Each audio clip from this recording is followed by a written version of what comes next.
So, alam niyo naman, kilala niyo naman ako, 'di ba, na hindi ako papasok sa isang bagay na hindi ako sigurado, gano'n. So, when I named people, when I said na itong mga taong ganito ay ganito ang ginagawa nila, ibig sabihin nun confirmed yun, okey? May documentation, okey, ganyan. May mga dokumento ako. So, 'pag sinabi ko talaga na, sinungaling naman talaga 'to,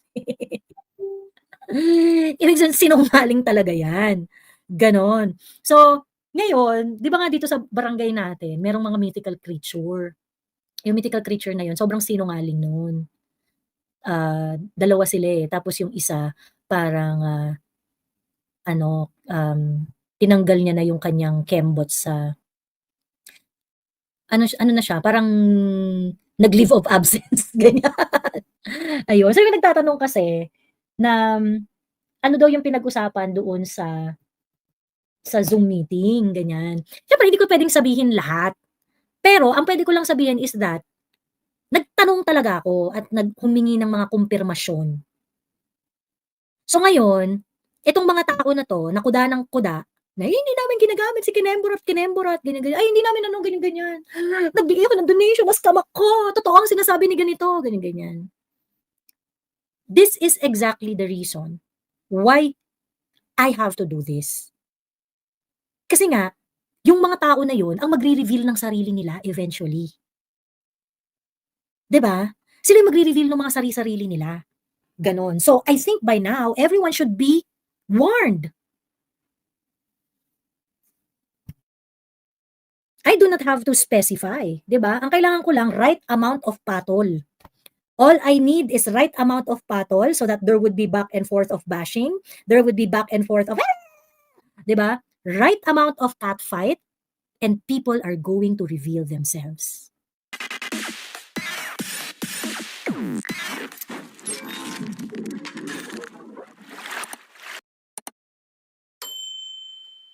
Tapos hindi naman siya maa-awardan ng best leadership sa California kung hindi magaling, 'di ba? Can I speak, Jo?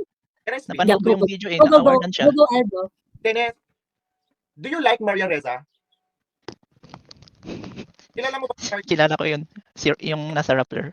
Maria Reza? May Nobel Prize Award siya. Opo. So, given sabi mo na dahil may award si Maharlika, do you think Best leadership nakita ko sa California yung video Si Maharlika nga Nobel Peace Prize pa eh. Si Maria Reza, Nobel Peace Prize, ilang tao prize, Kenneth? Opo. Oh. So you can't use that argument na dahil si Maharlika ay may award, ibig sabihin credible siya. That's not true. So you can't bring that up kasi pwede din naman gawin yung awards. Actually, lalo na yung mga awards sa vloggers, karamihan dyan nabibili lang din eh. Sorry ha. Pero I mean, what are the leadership? Kung ganito lang leadership lang ang pag-uusapan. O paano ano yung ni-lead ni Maharlika? Ni-lead niya yung mga chismosa. Best leadership from community sa California. Anong leadership yung ginawa niya sa community ng California? Napanood ko lang yung program na Oh, so you do not know what it is for. You do not know what she did in the community. Pero narinig ko na best leadership. Oo nga, pero for what nga? Kasi kung kunwari ako, narinig ko ano yung award ni Ate MJ at saka ni that is also leadership award coming from the Vice President. And I know exactly the reason why they were awarded. Because they started a civic work that is very, very important sa causes ng Office of the Vice President. I know exactly why they got awarded. Ngayon, ito sinasabi mo na awardan si Maharlika. You do not even know what the award is for the community. So what did she do in the community? You do not know, narinig mo lang, 'di ba? Napanood ko lang po. Exactly. So ngayon, yung basihan mo ng pagkabilib mo kay Maharlika is all about an award that nobody knows about. Ayun. Yun. Tsaka yung award, really, like, pag mga award, it's something that you can make up. There are awards that are made up. Totoo. At si Aldo, because, di ba parang sa social media, maraming bumibili-bili ng award dyan eh, di ba? Yung mga, sige, parang may award. Remember in China, kasi bongga din ang content creation game sa China eh. There is one content creator, what she did, she went to the UN, bought parang ang UN pala, meron pala siyang package that for a certain fee, you can actually speak in their hall, read your speech, and make it look like as if you are addressing the United Nations. But all you need to do is to just pay for it. Ganon. You just have to pay for it. Kasama niyan yung parang, kasama dun sa bayad na yun yung merong fine dining, merong mga ano-ano, ganyan-ganyan. And then, eto naging, ang tawag na ngayon sa kanila, UN influencer. So nung una, nung merong isang na, wow, UN influencer yung Chinese, ganyan-ganyan, ineme. Ang daming nabilib sa kanya kasi parang, nagpunta siya sa UN, he spoke before the United Nations, kineme, ganyan-ganyan. Until later on, na-reveal nga na meron palang package yung UN for that. Meron palang package yung UN for that, na you can actually buy it. Ganon. So ngayon, Kenneth, siguro dapat pag mabibilib ka sa isang tao, kailangan mo munang suriin. Pag sinabi mo may award siya, para saan yung award? Hindi po pwedeng bilib lang tayo dahil napanood natin yung awarding ceremony. Ayun. Okay po. Gets ko na. Ayan. Okay Anyway. po. Salamat po. Yes, that's Okay. good na enlightened ka, Kenneth. Opo. Oo. At least alam ko na yung ganun pala yun. Tsaka wag Plano si pala Maharlika ni Kaufman basis yan. doon. Sige, sa susunod ulit po. Bye. Okay. Thank you, Kenneth. Ayan. At saka, anong tawag dito, Kenneth, no, kung nakikinig ka pa, si Maharlika, ang daming solicitations niyan. Ginagamit ang Maisog, ginagamit si VP Sara, ginagamit ang mga oppressed vloggers like us. Okay? Ginagamit ang mga oppressed vloggers like us, ginamit ang KOJC Siege, ginamit si Doc Yumol, ginamit si Colonel Grijaldo, ginamit si Sara Balabagan, yung kapatid ni Sara Balabagan, at marami pa siyang mga solicitation drive na ginawa. None of those solicitation drive, she made a report, she liquidated, or provided any receipts of what she had done for those donation drives. Mm-mm. So, I mean, parang sa akin na parang, leadership award talaga ba? Mag-liquidate muna siya ng mga pinagsusulisit niya. Diba? Scammer siya eh. Correct. Tsaka siya pa yung malakas ang loob na nagsasabi na ginagamit ang mga Duterte. Wala nga mang nagreklamo dun sa may poster nila na pumunta sila sa Germany na ano lang sila, mag-eat all you can lang sila, nilagay pa yung mukha ni PRRD, di ba? Correct, oo. Sino ba yung dyan? Sino ba yung parang nagsasabi dyan? Di ba sila yung sabi na, let us not use PRRD, ganyan-ganyan. Let us not, wag nyo gamitin si PRRD sa inyong mga kinembot, ganyan. Pagkatapos, mukha ni Maharlika, kasama niya si Harry Roque dito, nasa gitna, mukha ni PRRD, tapos meron pa silang super duo. Oo, ganyan. Tapos kakain lang pala ng eat all you can sa Chinese restaurant, may mga ganyan pa. Bakit ganun? Kasama ba si PRRD doon sa kakain? Sa dinner nila. Oo, di ba? Eh hindi naman. So sinong gumagamit ngayon sa mga Duterte? Correct. Oo. Ayun. Anyway, yes Aldo, sorry, meron ka pang gustong i-ano? Wala, okay na yun. Mono, hello? Hi, Ma'am Joey. Good morning po. Good morning sa lahat. Ma'am Joey, ano ko lang, i-touch base ko lang itong meron kasi ako napapansin na it looks like, which is I think kayo rin napapansin, na si Maharlika is now at a point na she's directly using Duterte against the real supporters of Tatay Digong. Na imagine mo yan, even attacking the attorney, yung legal defense team ni Tatay Digong. Hindi nyo ba naisip na, nakalimutan nyo na ba na meron na pinalutang si Senator Cayetano na baka pwedeng i-house arrest na lang si Tatay Digong? We'll never know. What if that was the intent? Okay, if you want to hold... Probably they are already laying down the... Yeah. So sige. Kasi mga to nagmamarunong eh. I mean, that's the exact reason why you are not lawyers. Kaya nga Ma'am Joey, like for example na, kung gusto mo talagang maging accountable si Tatay Digong, what if total, like a small consideration na may edad na siya, i-house arrest na lang siya sa Pilipinas. At least, nasa Pilipinas siya, right? Kung talagang mahal nyo si Tatay Digong, wag nyong isang kalan si Tatay Digong para sa inis nyo kay Amy Marcos. Kung galit kayo sa mga Marcos, focus on them. I-separate nyo yung mga possible na maging benefits ni Tatay Digong sa mga move ng defense team niya. Even Harry Roque. Like, si Harry Roque, I understand, I accept yung kanyang contribution sa laban ng mga Duterte from 2016 until now.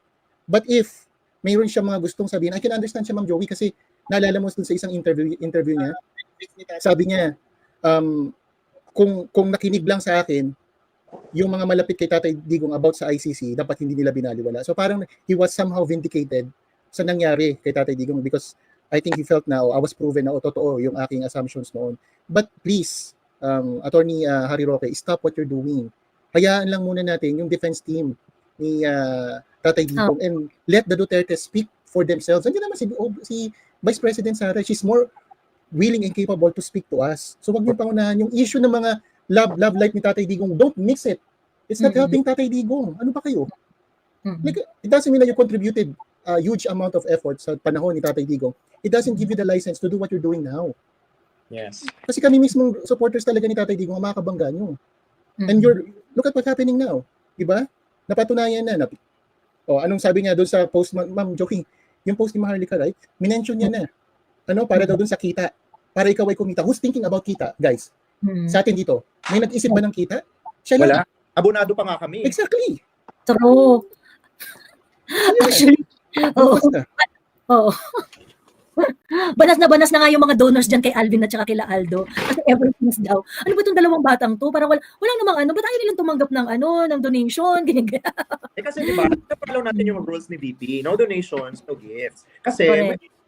following how the Dutertes do with their rules. Even setting Correct. out. Mhm. Kasi kung totoong Duterte supporter ka, you will abide by what the rules, by what the ang tawag dito, yung What they standards set. Diba? The standard that they set. Mhm. ng mga Duterte. Kasi yun naman talaga. Kasi nga, diba, you wanna be like them. You wanna follow how they put up yung rules nila and parang ganun, like you really wanna follow what the Dutertes want to do. So, yun. Unlike kay Mother Canor, na nanghihingi siya nagsusolicit siya na hindi naman liquidated. Tapos aside from that, ini-issue niya pa at alam mo yung sanga-sanga na yung kwento. Totoo. Na hindi In order na hindi siya mahalata, ang gagawin niya, ibibintang niya sa iba, ipapahid niya sa iba. Oo. Diba? Mhm. Ayan. Anyway, is there anything else that you want to add mo, no? So, yun lang, Ma'am Joey, no? Ang panawagan ko lang ulit sa lahat na nakikinig kay Ma'am Joey. Unang-una, para po din sa Team Replay, don't skip the ads, no? Hindi natin pera yan pumunta sa account ni Ma'am Joey sa YouTube, no? This is a simple thing that we can do. Like, for the entire, grabe, Ma'am Joey. Ang hirap humabol sa live mo. Like, every live is 4 hours plus. So, at least 5 minutes, no? At least 5 minutes of your time. Ilaan nyo sa tawag dito sa ads. Pangalawa, Ma'am Joey, no? I'm not sure if you guys heard about it. There's another charter change push sa Congress. So I'm thinking that this might be all diversion. Kaya tingnan nyo, Ma'am Joey, di ba nagsasalita na sila kunyari they're pitting against each other, throwing shades against each other. No, guys, this is all a show. They're trying to make us feel like, oh yes, ito na. But behind the background, they're doing something about the Constitution again. So we have to watch for it. So yun lang, Ma'am Joey. Salamat po. Thank you, Mono. Hello, Darwin Cosa. Hello, Darwin. Ano ba tayo? Good morning sa inyo dyan, ano? Good morning na kami. Good evening sa akin. Pero mukhang ano pa. Kaya sa akin dito, medyo hapon na, last stress. Mag-aalas na. Anyway, napanood ko kasi yung napanood ko yung tawag dito, yung kay Harry Roque kanina, yung kanyang live kanina, explaining himself. At nakita ko rin yung argument ni ni tawag dito, ni Vanny Viernas. Nabasa niyo rin yun, yung argument ni ni Van at saka ni Ang sa akin naman, ang sa akin kasi doon, may point din naman si Attorney Harry Roque na talagang medyo nasugal din yung kanyang kalayaan dito dahil sa pag-ano niya kay President Duterte Pero ako sa akin, ang tingin ko doon naman sa meron din naman kasing value kasi politiko na rin naman kahit anong gawin natin, politician na rin si Harry Roque. So hindi mo rin yung maihihilangay. Harry Roque is a politician. So he is a politician. Kaya rin yun parang to preserve his integrity as a politician, his credibility as a politician, kailangan niyang talaga it's really part and parcel na maano yun. Kasi kung si Amy nga, kung hindi yung kapatid, matagal na rin yan binarubal ng mga ni Bongbong 'Di ba? Nagkataon lang kapatid siya ni Bongbong. Kaya hindi nila mabangga ng ganun. In which naandun yung sinasabi mong political value ni Amy. Pero Darwin, being a politician, it doesn't mean that you have the entire latitude to say things and to do things to the extent that it will compromise professionalism in the legal community. It does not excuse anyone. Okay, even politicians who are lawyers are not excused na magagawa sila ng political move, but at the same time would compromise professionalism in the legal profession. So I have to say that Van Ibermas is mistaken doon sa kanyang analysis kasi ang tanong lang whether ikaw I do not know if you were listening to Attorney Tixie earlier the relationship between the client and the lawyer is very sacred. Okay? Yeah. In legal profession, in the Philippines, may consequence nga sa Philippines pagka kunwari, abogado ko si Aldo, pagkatapos si Alvin nakikialam dun sa legal strategy naming dalawa. Aldo can actually,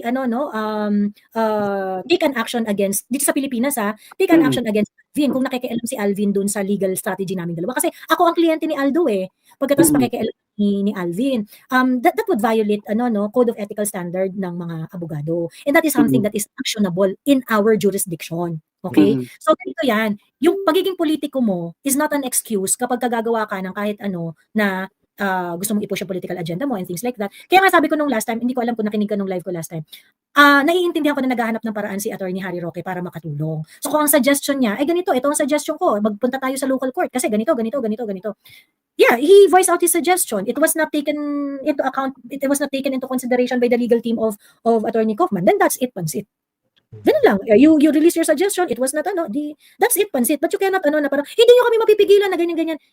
I think that is the point when Attorney Harry Roque stepped beyond what he's supposed to. Oo. Kasi, yan, tawag dito, yeah, you can suggest, sinabi mo na yan, ganyan. Then time will tell if you are right or wrong. Because at this point, kahit anong sabihin ni Attorney Harry Roque, hindi siya ang abogado nila PRRD. And there is some ethical standard here that has to be followed. So kaya na sinasabi naman ni Attorney Harry Roque, hindi raw siya nakikialam. Kaso nga lang, yung isang lawyer naman, yun ang claim niya. Hindi nakikialam ka. And sabi niya, to the point na obsessive na yung pakikialam ni Harry Roque. And that's that is a very, very heavy statement. Because up until this point, siya, tawag dito, up until this point, abogado pa rin si Attorney Kaufman ni PRRD. So, he has got the right to say whatever he is saying. Kasi, hired pa siya nila PRRD ngayon eh. Ayun. So for him to come up and say things na it's a crazy scheme, there's really something na may pinanghuhugutan siya. Hindi naman magsasalita siguro si Attorney Kaufman if he has nothing, di ba? Wala siyang idea about naintindihan ko yung argument na politiko kasi kailangang umeksena, di ba? Parang ganun Darwin yung sinasabi. Politiko kailangang umeksena. And I can understand that. And actually, yung pag-eksena niya dito is that nag-provide siya ng remedy na sa tingin niya ay maaaring i-apply. Pero it should have stopped there. Okay, ito yung remedy na iniisip ko na pwedeng gamitin dito, ganyan. O tiningnan nila Attorney Kaufman, I'm so sorry but we are not going to accede with your suggestion. We find no merit in it. Sabi gano'n nila Attorney Kaufman. Actually, nagtanong rin ako niyan kila ES Medeldea. Sabi rin na ES parang malabo nga yung gano'n. Hindi rin sila parang these are Filipino lawyers wala namang official statement dyan sila ES Medeldea, but I got curious when I had an opportunity to talk to him. So ibig sabihin, yung mga lawyers, iba-iba talaga sila ng opinion. Ngayon, yung opinion ni Harry Roque is just one opinion of many lawyers. Ngayon, ang problema, yung many lawyers na yun, isa lang ang abogado ni PRRD doon, si Kaufman lang. So we can only listen to Kaufman. So walang no justification about the political kinembular will justify na okay yung ginagawa ni Attorney Harry Roque if the lawyers are already saying na no, do not interfere. So I think agree ako dito sa mga sinasabi ng mga tao dito. Nobody's really hating on Attorney Harry Roque here as much actually. Yung mga audience na nandito are very understanding pa kay Attorney Harry Roque that he is actually under a very stressful condition, ganyan, pero nobody is trying to reduce Harry Roque sa lahat ng ginawa niya or whatsoever, ganyan. But at the same time, what we want and what people here are saying, yung mga nandyan sa comment section is saying na he should be more prudent in what he is saying. And I think also, ako sa totoo lang, hindi ko talaga bet si Attorney Harry Roque pagka nasa bakla mode siya eh. Yung pag makulit siya, yung madami niyang sinasabi, yung mga ganun-ganun, hindi ko talaga siya bet. Pero gustong-gusto ko si Harry Roque kapag naka-lawyer mode siya. That is the only Harry Roque that I like, to be honest. Statement, di ba? Yeah, I mean, in fairness kay Attorney Harry Roque naman, kanina nagpapaliwanag naman siya, hinihiwalay niya yung sinasabi. Yung sinasabi naman niya na ito lang yung statement, wala naman talaga siyang intervention. So kung sabi niya, kung sakaling ang paningin ni Attorney Kaufman doon ay interference, wala na daw siya magagawa, but he's just trying to, ang sinasabi niya, kailangan lang niyang i-voice out din niya yung kanyang opinion, yung legal opinion. So kung whether makikinig daw o hindi, nasa decision din naman daw yun. Which is, yun ang so, that's it. Ang sabi kasi ni Attorney Kaufman, nakikipag-usap si Harry Roque sa mga abogado, sa mga Dutch lawyers. So, yun yung sinasabi ni Attorney Kaufman. So, parang yun yung hindi niya mapapatawad. Kasi that's already interfering eh. Kasi parang, I think if I'm not mistaken, no, if my memory serves me right, there was an instance na parang gusto ata ni Attorney Harry na dalhin na siya, parang kasuhan yung Dutch, parang it needs to be brought into the Dutch system. Yeah, yan ang kanyang isa sa kanyang mga legal strategy. Yes, where in fact, that is what Attorney Kaufman also was commenting, na crazy scheme siya kasi the Dutch system really has nothing to do with what the ICC court yung jurisdiction on whatsoever. Yun. Ipinaliwanag naman kanina ni Attorney Roque na ang kanyang sinasabi This Human could also be a strategy kasi ang kanyang theory is baka daw walang bansa pa talaga na gustong tumanggap kay kay Pero kasi yung mga kay ganyan, PRRD. hindi na siya Kaya dapat ganun dapat. nag-theorize further Darwin. Actually, yun ang Kasi kanyang yan, theory. yan yung pakikialam Kasi parang how did you know na walang ganun si Atty. Kaya nga. Kaufman? Yun na nga, How yun. did you know na wala siyang diskarte, di ba? Ay, kasi ganito yung iniisip ko. Di ba? Yun yung kasi, I think a lot of people fail to understand what pakikialam means. Mm-mm. They Kasi fail to parang, understand. pinapaliwanag niya yung missing document eh. Kasi di ba sabi ni Kaufman, there is one more document that they're waiting for, kaya kaya nagbigay sila ng motion na i-stop muna yung decision for the interim release. And yun ang kanyang pakiwari, baka wala pa daw bansa na gustong tumanggap. Which is, I mean, sa akin naman, sumobra na yata yun doon eh, sa kanyang theory. I'm sorry to cut you off. Kasi yung word na pakiwari, it's not certain eh. Mm. It's still an assumption. And assumption has no basis at all. Kasi, sabihin na lang natin, Attorney Harry Roque, at the end of the day, is still a spectator. Yeah, whether he is one of the 6 lawyers siya sa listed sa I get your Actually, point. sa Pilipinas, Darwin, di ba nga pagka ongoing na yung kaso, people cannot just talk about, ay, ganito yung di ba? Mm-hmm. So, of all people, Harry Roque must know that. So, I know that Harry Roque is probably trying to, parang make things simple and probably giving us some certain level of expectation. Unfortunately, he's not the official person to do that. Mm-hmm. He's not the official person to do that. Kasi lang tayo, simple lang ng usapan ni abogado ka ba o hindi? Abogado ka ba ni PRRD o hindi?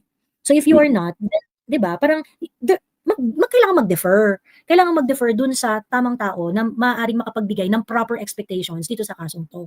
Ngayon, it doesn't mean that they cannot comment on the case. It doesn't mean that they cannot talk about it at all. Of course, may expertise din naman yan si Harry Roque. They can still comment. They can still say something about it. But at the same time, they have to practice prudence. Hindi nga yung parang kagaya ng mga ginagawa nila mga Harlika na kasi tinotolerate ni Harry Roque sa totoo lang yung mga impropriety nila. Tinotolerate rin niya yung parang, ano ba itong mga diskarte ni Kaufman? Duda na ako dito. Kasi those are the things that are very, very unethical. And those are the things that could easily be called out by Harry Roque dito sa mga friends niya. Pero hindi ginagawa ni Harry Roque. So, hindi na kaya yun. Hindi kaya ni Attorney Harry yung na-call out niya. No, I don't think. Anyway, one last. I don't know kung na-discuss na nito. Yung one last point na lang na nire-raise ni Attorney Roque. Anyway, Aldo is here. Ano yung bakit hindi nakakabisita si Hanilet? Yan ang pang-closing ceremony natin na topic. So advance ako. Okay lang yan. Tama ka, Darwin Closa. Pang sinimulan mo na ang pagsasara ng tindahan dahil mamaya may mga kwentong barangay din ako na. Yes, ako. Ayan, pero tanungin natin si Aldo. Game. Ano ba yung tanong? Ayun, bakit daw merong hindi pinayagan? I think hindi ba na-explain ni Attorney Harry? Kasi di ba on the headlines, nakasabi doon is barred, di ba? Si Hanilet. Well, according din naman sa sabi ni Alvin, I think Alvin did a statement earlier na hindi siya live, parang it's just a video, na there are some situations that needs to be fixed. But then again, hindi naman tayo kasama sa pamilya ng mga Duterte at hindi din naman tayo kasama sa mga abogado. Kung ano yung information na na-feed sa atin, like sabi na Ma'am Hanilet is barred according to the headlines na sa interview ni Attorney Harry, we will just really have to be forced to consume kung ano yung sinabi. But other than that, kasi ako alam mo sabihin ko, naban siya kasi chuchu-chuchu, ganyan-ganyan. Ako ng my own assumption, which is not correct kasi we don't base everything here on assumption, only on facts. Okay. So, pero actually medyo misleading pa nga yung nakalagay ng Bard kasi pag binasa mo yung buong yung buong storya, wala namang she was barred. Parang sinasabi lang na hindi siya makabisita, kinancel yung kanyang mga schedules for whatever reason. Wala actually. Sa ngayon sila pa lang naman ang nag-confirm na ganyan di ba? Ako rin nagtatanong rin ako, bakit parang walang update yung mga kamag-anak sa sa The Hague. So ngayon, I learned about it na merong barred from someone na may barred na tapos na pumasok sa ICC. Barred ba ang sinabi o banned? Barred doon sa caption, barred doon sa headline, pero pagdating sa siya, walang canceled ang So parang ang labo rin ibig sabihin ni-revoke yung access, gano'n, di ba? So para sa I'm sorry, I have to ask you this, Joey, kasi syempre mas ina-accept ko naman talaga ng buong puso ko na magaling ka talaga sa terminologies and things. Ano bang difference ng barred and ban? Actually, ano rin naman sila, pag barred kasi pinipigilan ka na pumunta. So kumbaga parang banned din 'yon na you're not allowed to you're not allowed to enter. Pero I think yung barred kasi, you are being yun nga, merong revocation meron kang initial access, tapos na-revoke yung access mo. So you are barred from entering the university and ganyan. 'Di ba? Actually very very little lang naman yung difference niyan. I don't think there is a technical there would be huge technical difference. Pero pag sinabing barred ka, di ibig sabihin mukhang may access ka dati tapos na-revoke. Pero at least hindi banish yung term. Kasi kung banish talaga, as in Pag banishment kasi, oo, meron yang square kilometer radius pa. Meron kang talagang na tapos yung Oo. tapos yung paggamit ng yung fugitive lawyer si Harry Roque, parang hindi naman yata yun na parang It's Yeah. actually pretty accurate. It is accurate. Okay. Ang fugitive kasi is that if you have a warrant of arrest, okay, that you are not that you are evading, okay? 'Di ba may warrant of arrest siya? oo. Warrant of arrest siya. So that you are evading or you have a conviction pagkatapos tumakas ka na, ganyan. So kapag ka meron ka ng hinahanap ka ng korte, ganito. Ang fugitive is kapag hinahanap ka ng korte, pagkas hindi ka makita, nagtatago ka, fugitive ka, okay? Correct. Ngayon, you can be a fugitive of law kung kunwari na-convict ka na, pagkas tumakas ka, o di kaya hinahanap ka, may warrant of arrest ka, gusto kang makita ng korte, hindi ka nagpapakita. Okay, what is the difference of this case between doon sa kay Attorney Harry Roque at saka kay Pastor Kibuloy? Kasi si Pastor Kibuloy, hindi naman siya talaga nagtakas in a sense, in a technical sense. Why? Kasi Pastor Kibuloy is present sa korte. Noong na-issuehan ng warrant of arrest si Pastor Kibuloy, he immediately questioned the warrant of arrest in itself. Okay? So ibig sabihin, pumunta siya sa korte through a lawyer and questioned the very warrant of arrest that was being asked from that was issued against him. So ngayon, meron na yang mga kaso in the past wherein sinettle na yan ng Supreme Court na hindi ka mako-consider na fugitive kasi nga nagpakita ka naman sa korte through doon sa pleading mo na kino-question mo mismo yung warrant of arrest mo. So that is why for that specific technicality, you cannot consider Pastor Kibuloy as a fugitive of law. Kasi nga nagsisik pa nga siya ng remedy. Marami pa siyang mga pending na remedy na sinisik nun sa korte. So ibig sabihin, insofar as the court is concerned, nakikita kita. Nakikita kita. So hindi siya fugitive. Yung kay Attorney Harry Roque, papasok siya dun sa fugitive kasi nga kaya di ba si Attorney Harry Roque kasi sinabi rin naman niya yun na of course although ang claim is that there is a political aspect doon sa ginagawa niya, di ba sinasabi niya sige uwi na nga lang ako para harapin ko yung mga kaso ko, ganun. Kasi nga hindi pa siya wala pa siyang remedy na a-avail up until this point para questionin yung warrant of arrest niya, questionin yung mga kung ano-anong kasong final sa kanya, yung mga ganun. So actually medyo accurate yung fugitive. It may sound petty. Yeah, if you're emotionally, questioning it na, bakit naman tinawag siyang fugitive? It may sound petty on the headlines, but it's still accurate. One last na lang. Ibigay ko na ito kay Zaidi. Yung na lang, para siguro dapat matutunan din ni Ma'am Hanilet yung niya. Yung kasi pag nagre-report kasi si Ma'am Hanilet and then kahit si i-level ko kay Ma'am yung katukaya mo Elizabeth napaka-factual ni Ma'am Elizabeth kung ano lang yung napag-uusapan pag nagre-report siya. Napaka-factual, hindi niya pinapasukan ng emosyon. Si naman, si Ma'am Hanilet kasi sumusobra in which na yun nagkakagulo. Parang sa akin dapat kung ano lang yung napag-usapan, hindi niya na dapat dinadagdagan para hindi nagkakagulo. Kasi parang dito nag-umpisa ang gulo dahil dito sa dagdag niya ng mga yung dagdag yung ganyan So kasi kilala ko si parang si Digong, kilala ko sa kailangan siya hindi siya pero yun kasi Ma'am Hanilet talaga ang dami niyang sinasabi. Dami niya nasasabing sobrang unnecessary. Oo, so yun dapat ang tingin ko dapat i-limitahan. Kung I think ang makakapagsabi lang yan si Veronica, si Kitty sa kanya para siyempre hindi naman pwede magsabi si attorney si VP yan. Siyempre si Veronica. Yun lang yung sa akin. Yun ang naobserbahan ko, baka siguro mag-theorize na rin ako or magbigay ng spekulasyon ko. Baka yun ang isa sa mga rason. Kasi kung si Inday nagsabi na, ako nga pinagsasabihan na ako na bakit ko sinasabi ito di ba? Yung I think yun lang yung sa akin. Thank you for the opportunity. Thank you, Darwin. Thank you, Darwin. Maraming salamat sa mga inputs. Thank you very much. Ayan. Hello, Miss Heidi. Ayan, isara mo na ang tindahan, Miss Heidi. Hello po, Miss Joey at saka Aldo. Ayan, nakita kita online, Aldo. Na-meet na kita sa The Hague nung 24. Hello po. in person nakita. Umakyat po ako kasi yung issue kay Attorney Harry na nag-apply ng asylum tapos nagsasalita siya against kay Kaufman, ganyan. Through my experience po kasi may mga kakilala ako dito sa Norway na nag-apply ng asylum. They will submit their passport to the authority. So wala na pong hawak na passport yung tao na nag-apply ng asylum mula sa bansang pinanggalingan niya. Pagkakalooban po sila ng isang document na asylum seeker po sila. Tama ba, Aldo? Yes, Taga-Europe ka, so you should know this. Yes, So I'm basically, sorry. yes. Correct, right? Yes, that's correct. At this moment, the moment na nag-apply si Attorney Roque ng asylum, wala na po siyang Philippine passport. Yes. Nasa yung passport niya, na-stop na po yun ng tumanggap ng asylum application niya. Tapos may narinig ako or sinabi niyo na na-deny siya. Magre-reapply po ulit siya pero hindi na ibabalik yung passport niya. Ngayon, Yes. ang nag-finance po kay Attorney Roque bilang asylum seeker is the Netherlands. Ganun Yes. po ang sitwasyon, right? That's- Binibigyan po siya ng monthly allowance ng the Netherlands. So yung mga nagsasabi na fini-finance siya ni Maharlika, it's wrong. Attorney Roque is not being financed by Maharlika but by the the country Netherlands itself. Ganun po ang asylum. Para lang po sa mga nanonood.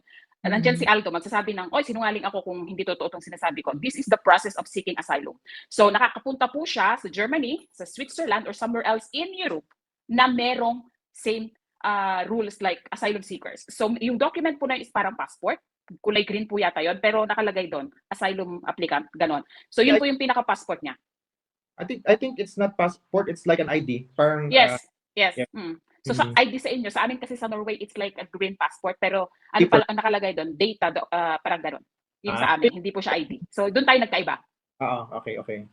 So at least to give ideas to the people na nagsasabing finance siya ni Maharlika, I'm telling you, no. Very, very wrong. For you. Kasi if you're saying na ganito, so you're saying that Attorney Harry is being subsidized by the taxpayer of the Netherlands. Yes, But it doesn't negate the fact that Maharlika can still send money, correct? of course. Well, you cannot say people, hindi siya fina-finance ni Maharlika, because when you send someone monetary, money. So it's not it's not mutually exclusive na if Yes. he is getting money from the asylum application from the Netherlands, yung allowance na entitled siya, whatever, it does not automatically negate yung fact na he can still receive money from other sources. Yes. Opo, tama po yun. Pero may mga nagsasabi kasi sa comment section or nababasa ako sa mga background na baka finance po siya ni Maharlika. It's probably allowance, but the main pero income of Attorney Roque at the moment, yes, is coming from the Netherlands. Sa tax ni Aldo. Nagkagaling yun. Naku, huwag natin palabasin yung devil side ni Aldo. Doon na siya. Sa tax ng mga binabash ni Maharlika na nasa Netherlands, nagagaling ang basic income ni Attorney Roque just for info. But that's an interesting POV side kasi But it's real. That's true. Sabi tuloy Okay. ni Aldo. Pa-side-eye na siya. But I'm just giving some ideas for people na no idea how asylum seekers process is going. But then again, since na-deny, according sa akin to, according to kay Attorney Kaufman, na asylum status ni Attorney Harry, and he is, I do not know if he is still seeking asylum status, that means he is a stateless person. At the moment. At the moment, yes. And I do not know kasi we don't know kasi I think when you leave the premise of ito yung kulang sa sabi mo, ma'am, no, na yung sa allowance. I think if you leave the premise of the asylum center and then you live in some address or something like that, parang nababawasan or nakakancel yung allowance mo or something like that. Yes, and one more thing I want to add to that, Aldo, since you said it. Kapag kasi na-approve ang asylum mo, bibigyan ka po ng the Netherlands ng sarili mong bahay. Correct? Yeah. And you have to register that house. Pag hindi ka naka-register sa bahay na yan at may nag-report sa'yo na hindi ka naka-register sa bahay na yan, pwede ding gamitin grounds yon as revocation or revocation of your asylum status kasi you can't even follow one of the basic rules. Exactly. So at the moment, sana, if ako po, si Attorney Roque, I would stay silent and be nice. Kasi nag-a-apply ako I'm courting the Netherlands You know? And I know that a lot of people, people of position and power had advised Attorney Harry Roque of doing that. Yung mag-low-key siya, ganyan-ganyan. Kaso nga lang, syempre, malaking adult na yan si Attorney Harry Roque. So, sa akin naman kasi parang, bahala siya sa buhay niya, malaki na siya. Adult na siya. So, he can do whatever he wants. But, he will get the consequences of all his actions, ganyan, if it's not going to play his card right. Bahala siya, adult naman siya kung ano yung gusto niyang i-risk, ganun yung gusto niyang isugal. Depende yun sa kung ano yung intention niya, yung gusto niyang ma-achieve, ganun. Although, yun nga lang ang spicy kasi nung pagkakasabi ni Attorney Kaufman, kasi sabi ni Attorney Kaufman, yung kanyang goal na ma-asylum, willing siyang i-jettison yun, willing siyang i-abandon yung kanyang asylum request as long as magiging abogado siya ni PRRD. Oh, Parang ganun yung POV ni Attorney Kaufman. So we do not really know, no? At the end of the day, Attorney Harry is going to get all the consequences of his actions. So matanda naman na siya, alam niya na yan. Tama si Ma'am Saidi na he really needs to play nice kasi mamahalin naman siya ng mga Duterte supporters kasi the first time that he went here, we were really taking care of Attorney Harry. So actually gusto Attorney Harry kami ni Alvin because we really put Attorney Harry as someone who is up there na matalino talaga siya, and you can get some information from him na it can actually sharpen your mind. The thing is, sana maisip din ni Attorney Harry na hindi lang ang Pilipinas at saka si Attorney Kaufman ang kalaban niya dito or ayaw sa kanya, kasi he has to remember that there are also other groups na kasi I think there was an incident na nangyari in one of the events here na parang he was confronted by some, I'm not sure if it's Gabriela or Migrante people. Left-leaning groups. Parang pinaalis siya. Or if it's not Gabriela or Migrante, it could be probably some, I don't know, kakampi. Someone along their lines. Oo, ganon. Na may prejudice na towards Attorney Roque. So dapat maintindihan niya, na madami ding tao na ayaw sa kanya dito. So he really have to, go to the ranks of where the people that supports him. I agree. Yun yung gusto kong i-share kasi nandiyan si Aldo, gusto kong i-topic na to dahil nandiyan siya, magsasabi siya ng kung mali yung sinasabi ko, nandiyan si Aldo na mag-justify. Mali po yan, ganito po yan. So now, at least people or sa platform ni Joey na linawan ng asylum seeker ay ganito, dapat magpakumbaba po tayo kasi humihingi po tayo ng tulong sa country na ina-applyan natin. In the first place, tinawag niya si Aldo na FPA, tax ni Aldo yung nagbibigay sa'yo ng nagbibigay sa'yo. Yeah, oo. Diba? So that's too hurtful. Isang reason din siguro, ito, I don't know, this is just a speculation don't quote me on it. Hindi. Ano kasi, di ba, when you are seeking asylum, and then if you do not have your asylum status yet, or yung ID na tinatawag natin, di ba, Attorney Harry has already been circulating Europe before, I think he was granted asylum status, or before. So, there's already, yung mga nakasulat online na Attorney Harry was in having enjoyment in Germany with the flowers, sort of like that, parang ganon. And he is seeking Netherlands, and you're not allowed to go out of the country. Hindi lang siya applicable sa asylum, it also applies for those people na pag kunwari ako, nung pumasok ako sa I went to the Netherlands and then I moved to Belgium, and then when I was getting my my residency, actually residency ang tawag kasi I was working in Belgium. So when I was getting my residency card, hindi ka pwedeng lumabas sa country of where you're asking for residency for 6 months. Yes, you're banned. Yes, you're banned to travel outside of, ako kasi for me, Belgium, hindi ako pwedeng lumabas ng Belgium kasi pag naharang ako sa may border ng border control or border police, wala kang document. Revoke yun. Or if they see you online, kasi hindi naman sila bobo yung mga tao dito, they can still look at you kung anong mga activities mo. Kasi nga, under ano ka? Ano ba tawag? Is it right to say under scrutiny of the immigration process? Parang ganyan. Yes. So I think hindi din nakatulong sa kanya yung paglalagalag niya papuntang Germany, Switzerland, Paris. Kasi that can also be taken, like somebody can still report him into the immigration where he is applying for status. So ayun. Gusto ko lang i-add. Okay, sorry. Yeah, go Ma'am Saidi.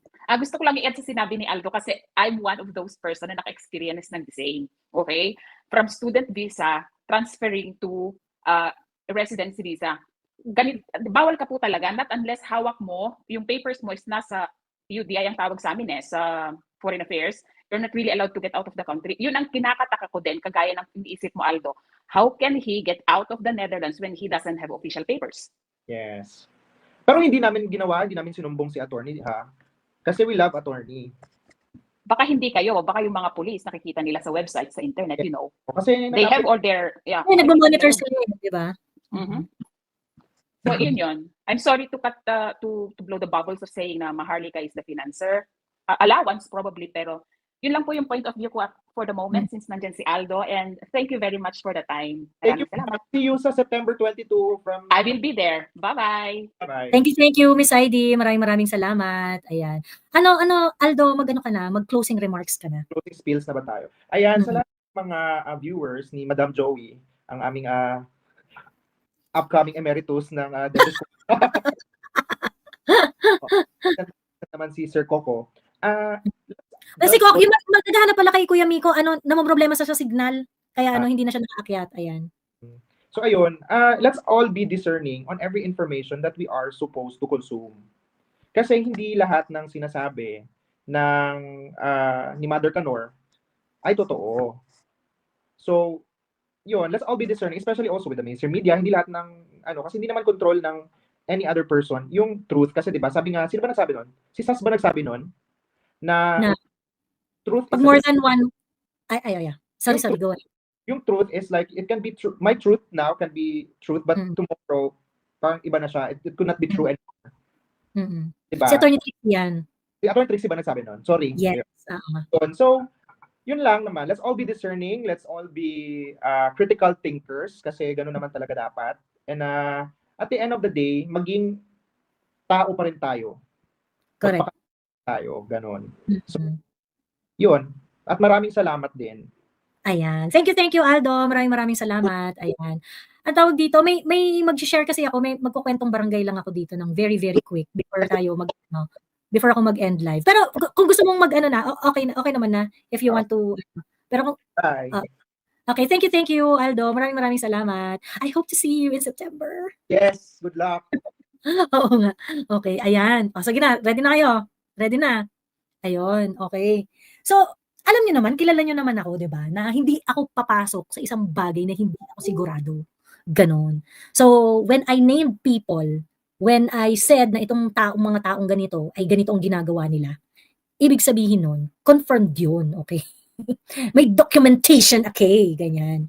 May mga dokumento ako. So, pag sinabi ko talaga na, sinungaling naman talaga.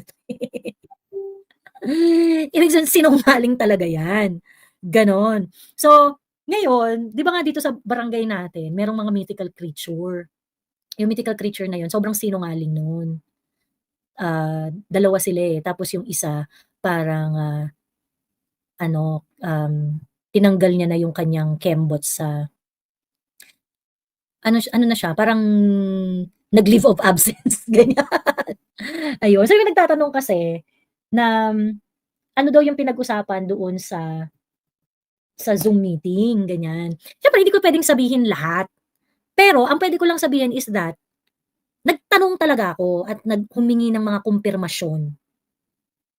So ngayon, itong mga tao na to, nakuda ng kuda, na hindi namin ginagamit si Kinemborat, ganyan-ganyan. Ay, hindi namin ganyan-ganyan. Nagbigay ako ng donation, mas kamak ko. Totoo ang sinasabi ni ganito, ganyan-ganyan. This is exactly the reason why I have to do this. Kasi nga, yung mga tao na yun, ang magre-reveal ng sarili nila eventually. 'Di ba? Sila yung magre-reveal ng mga sarili nila. Ganon. So, I think by now, everyone should be warned. I do not have to specify. 'Di ba? Ang kailangan ko lang, right amount of patol. All I need is right amount of patol so that there would be back and forth of bashing. There would be back and forth of, 'di ba? Right amount of catfight and people are going to reveal themselves. Kaya nga ako nag-lipstick today, di ba nga sabi ko sa inyo? Lipstick ng tagumpay. Di ba? So, kaya nga sabi ko, I did not get disheartened ng mga binabash-bash ako ng mga bonggang-bongga ng mga tao dyan, ganyan-ganyan. Kasi nga, hindi naman ako papasok sa ganito kung hindi ko alam. Diyos ko po naman. 'Di ba? So, ayun. So, na-reveal na ang mga tao. Kasi ganito yan. etong isang mythical creature na wala dito sa nawala dito sa lugar natin, na nasa ibang kastilyo. Hindi naman yan matapang talaga eh. Kasi kung matapang yan, 'di ba? Bakit hindi niya kaya bakit hindi niya kaya makipagtapatan? 'Di ba? Hindi talaga matapang yan, weak yan. Weak talaga yan. So, kaya gumamit siya ng ibang mga tao para makipagbardahan sa amin. 'Di ba? Para makipagbardahan sa amin. So, ngayon, hindi talaga ako kinakabahan kay siguro kilala niyo naman si Kuya Miko, si Coco Locoy. Kasi alam ko talaga na si Kuya Miko yung tipo ng tao na makikita ko talaga siya 'pag meron akong pinaglalaban, makikita ko talaga nandun siya. Gano'n, alam ko 'yan, kilala si Kuya Miko pagdating sa mga ganyang bagay. Na kapagka meron talaga akong gustong ipaglaban, makikita ko 'yan. Hindi ko kailangang sabihan, hindi ko kailangang ganyan-ganyan. So, ngayon, 'di ba may kwento nga yung isang mythical creature, ganyan. Well, siyempre nagtanong kami sa mga taong nine-name drop niya, ganyan-ganyan. At hindi naman daw totoo na nakakausap siya. So, ito ba ang dahilan kung bakit siya ay nawawala? 'Di ba? Ito ba ang dahilan kung bakit siya ay hindi makita ngayon? Dahil siya ay booking na booking? At pati ang Fountain of Youth na pinagmamalaki niya, na meron siya at ibinigay na raw kay Catherine, ang mahiwagang scroll, ay nakumpirma na hindi naman totoo. So, yun. Ano po sabi ni VP sa attacks kay Attorney Kaufman? Hindi niya concerned kasi kasi parang she has a lot of things to do. She has a lot of things to do. Parang hindi naman niya pero kaya nga 'di ba sinasabi ko sa inyo, nakumpirma na namin yan kay Catherine kung totoo yung scroll na yan dahil yan ang pinagmamayabang noong mythical creature na meron siya. So ngayon, yung mga taong naniniwala pa dito sa mythical creature na to, well, you trust at your own risk. Trust at your own risk. Dahil yung mga sinasabi niyang mga connection yan ay malamang sa malamang, plus minus yan. Ganun. Okay? Even yung kwento ng Scandinavian, na Scandinavian daw siya, ng mga scammer ni Island Philippines. Ayan. So, booking na, bagay sa'yo maging lawyer, sabi ni Telma C. Tingnan po natin, maghahanap po muna tayo ng motivation. Ayan. So, yun lang yung sinasabi ko sa inyo. So, we can rest easy na po. Tapos na yung issues at attacks kay attorney kasi need na mag-focus sa case. Well, I hope so. I think it's not gonna, I think it's not gonna stop. And whenever I see appropriate, babanatan ko talaga tong mga to. Hindi matitigil yung mga yan eh. Talagang tuloy-tuloy yung mga yan. Tuloy-tuloy yung mga yan forevermore. But I think by now, let us make sure to spread the word. I showed you all the proof. I showed you all the the evidence. 'Di ba? And at the end of the day, it unfolded according to what we were saying, 'di ba? Ayun. So, ngayon nawawala na isang mythical creature kasi bistadong-bistado siya eh. Kasi apparently, parang hindi yata alam nitong mythical creature na to na isa siya doon sa pinaparinggan. Na merong mga Scandinavian activities. Ayun. Isa pala siya doon. So, kaya parang ang dating sa akin, puta, kaya pala siya defensive bilang biktima. Ayan, Miss Joey sa New York, SDS New York, nagbebenta ng t-shirt yung Patriots, libre, may pansit pa. Iba talaga mga alagad ni Canor na si Kambaya. Yeah, Jocelyn Kambaya, yan? Fraud yan, Diyos ko. Peke yan, mapagpanggap na supporter, pero ang part yan ng circle nila Maharlika. Ganon. So ngayon, makikita nyo na po, if people are going to gravitate towards Maharlika, alam mo na solicitation ng pundasyon yan eh. Solicitation ng pundasyon yan, pera-pera ang pundasyon yan. So if people are going to gravitate towards, it's very easy to determine. Maharlika, merong mga solicitation letters. Mga solicitation letters ni Maharlika, ang mga kasama niya doon, si 167, si Maui, 'di ba? Si Cathy Binag at marami pang iba. Okay? Yung mga kumakampi ngayon kay Maharlika, may mga solicitation issues. So, this is a very classic of birds with the same feather, no? So, yung mga diyan, yung mga tao na nag-gravitate towards her, 'di ba? Just be discerning. Just be discerning. They're not the smartest the smartest people around. And because of their greediness, madali lang ma-reveal yung mga pagkatao nila. Ayun. Ayan. So, ayan, kaya kamping-kampi yan si Jocelyn Cambaya kamping-kampi yan sila Cambaya diyan kila Maharlika dahil yun nga eh. So, yun. Mahilig mag-solicit. Correct. Okay, correct. Ayun. So, yun. So, now I think you all understand where we are going and common denominator pala. True. Ayan. Sabi ni Joshua Cruz, good night. Gusto ko lang mag-thank you, Ate Joey.